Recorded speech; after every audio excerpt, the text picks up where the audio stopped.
저것은 어쩌면 어떤 자연적인 부호, 자연적인 사인들이 모여진 것일 수도 있어요.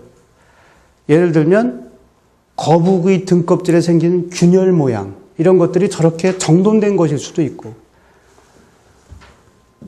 다른 가능성도 있습니다. 여러 가지 다른 가능성. 비록 저 주역의 64괴는 두 가지 원소를 6번 중첩하는 수학상의 순열의 문제이긴 하지만, 그리고 그것이 64가지로 가지런히 정돈되어 있긴 하지만, 주역의 괴는 인간의 두뇌, 인간의 이성적인 능력을 넘어서 있는 것일 수도 있습니다. 더군다나 제가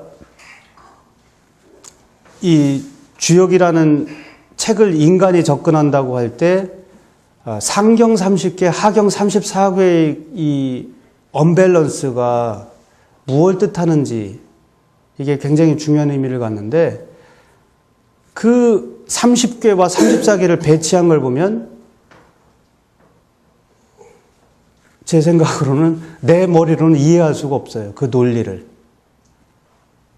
이해할 수 없는 논리로 배치했어요. 그러나 무작위는 아니에요. 뭔가가 있는데 말을 할 수는 없어요. 아무튼 괴는 복희가 만들었다고 하는, 저 태고 쪽에 복희가 만들었다고 하는 전설을 가지고 있는 그 전설적인 성황이 지은 글이고, 괴사에서부터는 인간의 글입니다. 괴사에서부터는. 그건 분명해요. 그것이 비록 한문이지만 인간의 말로 되어 있다는 것은 분명합니다. 그래서 괴사와 효사는 인간이 이해할 수 있는 언어로 되어 있다는 거죠. 인간의 말이고. 그래서 이것들을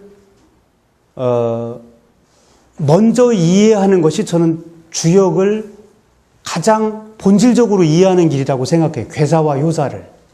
그런데 그동안에는 너무 주눅이 들어있었어요. 어떻게 주눅이 들어있었냐면, 이 역전이라는 것은 공자의 작이라고 하거든요. 공자는 중국 사람들이 제일 존경하는 성인이에요.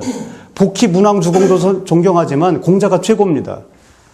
그래서 공자가 지었다는 단전상전이 있는데 단전상전 빼놓고 어떻게 우리가 괴사를 이해하느냐, 효사를 이해하느냐, 이런 인식이 있어.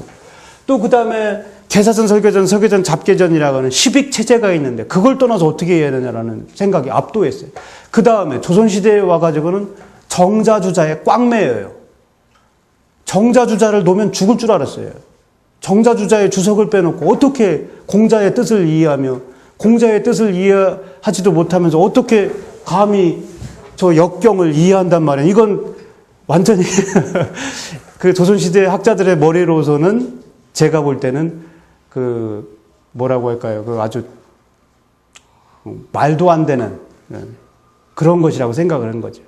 그러다 보니까 주역이라는 글을 생동적으로 이해하기가 어렵고, 이렇게 자꾸 죽여가지고 이해해.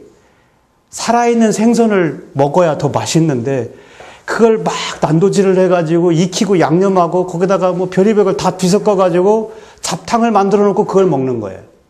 그리고 거기에 매여요. 그 요리법에 매여. 그냥 먹으면 되는데. 주역을 연구했다고 하는 분들도 사실은 괴사효사는 잘 말을 안 하려고. 왜냐면 어려우니까. 그렇다고 해서 말을 안 해버리고 괴사전만 가지고 자꾸 이야기하면 주역의 진짜 맛을 못 본다는 거예요. 진짜 맛을. 주역의 진짜 맛은 괴사에 있고 효사에 있는데, 그걸 알아야만 정말 주역이 어떤 식으로 우리 인간과 관계를 맺으면서 옛날 사람들에게, 또 이 오래된 글이 저는 많은 부분들에서 어쩜 이렇게 현대적인가라는 걸 많이 느껴요. 가장 오래됐다는 글이 가장 현대적인 그런 아이러니를 많이 느낍니다. 이 인간이라고 하는 어떤 공통성, 보편성, 이런 것들이 궁극적인 문제 속에서 이렇게 노출되는 게 아닌가, 이런 생각도 들어요. 그러니까 등 따숩고 배부른 사람은 몰라요. 정말 죽을 것 같은 그 위기의식, 내가 어떻게 하면 정말 이 위난을 극복하고 살아남을 수 있을까? 그 정신이 점으로 들어가는 길이에요.